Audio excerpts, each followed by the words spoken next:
কোনো কোম্পানি বা প্রতিষ্ঠানের ট্রেডমার্ক বা রেজিস্টার লেখার নিয়ম। কোনো কোম্পানি বা প্রতিষ্ঠানের নাম লেখার পর নাম লেখার পর ফার্স্ট ব্র্যাকেট প্লাস TM আবার ফার্স্ট ব্র্যাকেট ক্লোজ করলে ট্রেডমার্ক হয়ে যায়। এখন যদি আমরা রেজিস্টার করি ঠিক একইভাবে ফার্স্ট ব্র্যাকেট আর ফার্স্ট ব্র্যাকেট, তাহলে রেজিস্টার হয়ে গেল।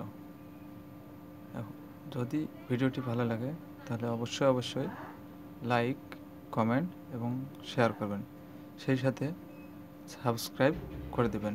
নিত্য নতুন ভিডিও পাওয়ার জন্য অবশ্যই সাবস্ক্রাইব করে রাখবেন। ধন্যবাদ সবাইকে।